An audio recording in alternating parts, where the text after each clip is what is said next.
Assalamualaikum warahmatullahi wabarakatuh. Di pertemuan kali ini, kita sudah memasuki pertemuan ke-9, yang dimana saya akan membahas materi tentang keterampilan membimbing diskusi kelompok kecil. Ini merupakan tugas dari mata kuliah Micro Teaching dengan dosen pengampu Ibu Husnul Khotimah MPD. Berikut penjelasannya. Apakah yang dimaksud dengan diskusi kelompok kecil? Diskusi kelompok kecil adalah interaksi terstruktur antara sekelompok orang yang biasanya terdiri dari 4-10 orang dalam satu kelompok, yang dimana tujuannya adalah untuk berbagi ide, memecahkan masalah, atau mengambil keputusan. Adapun karakteristik diskusi dari kelompok kecil, yang pertama adalah adanya sekelompok individu. Kemudian yang kedua, adanya interaksi tatap muka secara langsung. Lalu yang ketiga, memiliki tujuan dari diskusi.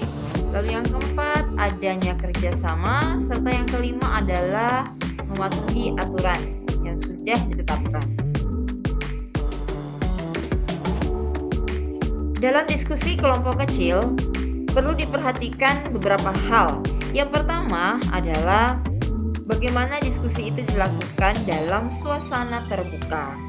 Kemudian yang kedua, lakukan perencanaan yang baik, mana perencanaan ini bisa dilihat dari pemilihan topik.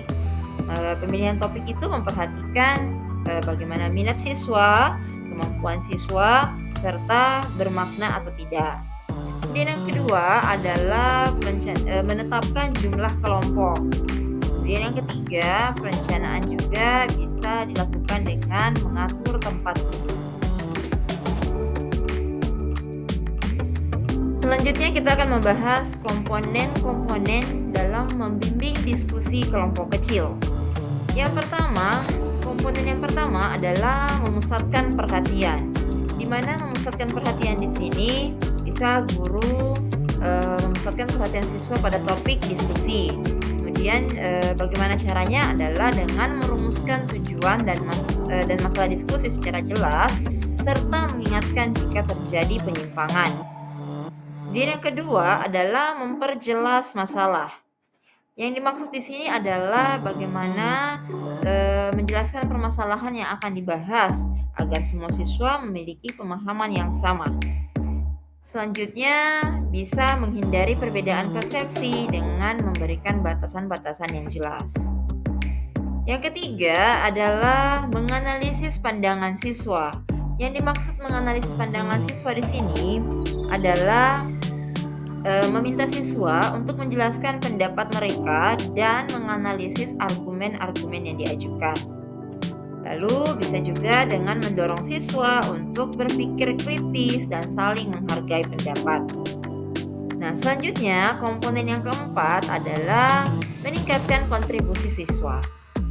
Meningkatkan kontribusi siswa di sini adalah bagaimana mendorong partisipasi aktif dari semua anggota kelompok.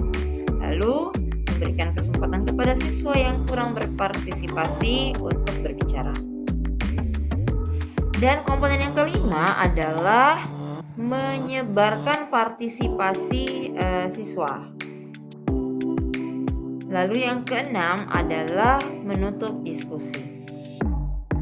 Itulah komponen-komponen yang dapat dilakukan dalam membimbing diskusi kelompok kecil.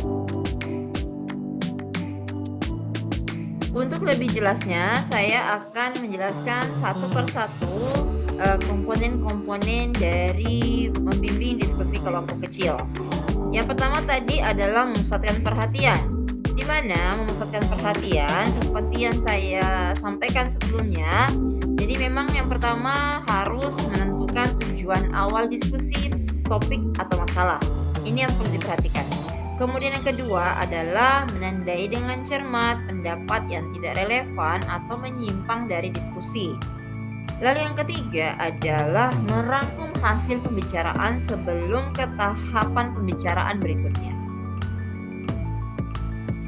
Untuk komponen kedua tentang memperjelas masalah.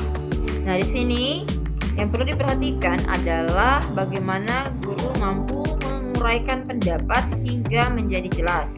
Lalu yang kedua adalah memberikan contoh yang sesuai sehingga menjadi jelas ketika kita berdiskusi.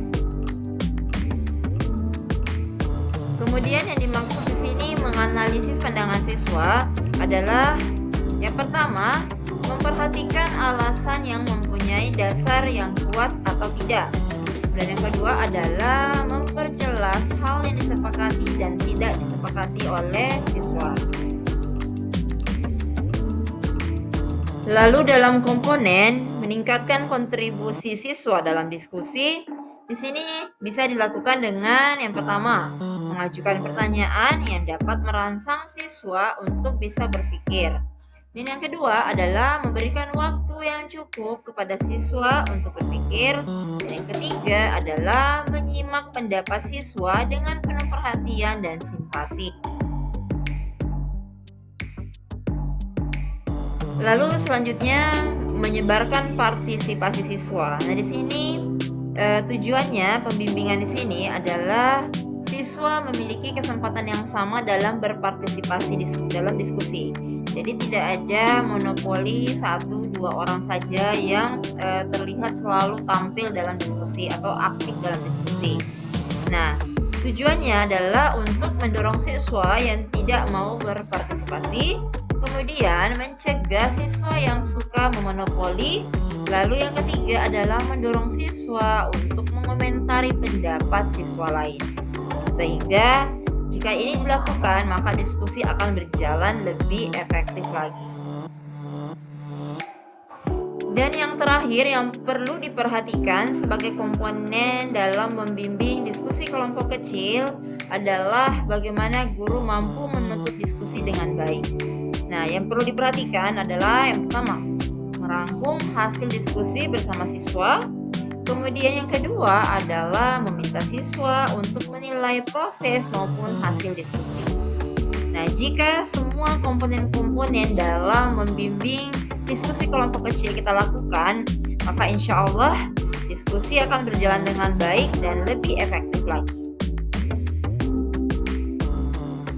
Dari hasil presentasi yang telah saya kemukakan tadi, maka dapat ditarik kesimpulan. Pertama adalah bagaimana keterampilan membimbing diskusi kelompok kecil sangat penting bagi guru untuk menciptakan lingkungan belajar yang interaktif dan produktif. Lalu yang kedua adalah dengan menguasai keterampilan membimbing diskusi kelompok kecil, maka guru dapat membantu siswa mencapai tujuan pembelajaran itu lebih efektif lagi. Demikianlah penjelasan singkat saya mengenai materi keterampilan mengajar diskusi kelompok kecil.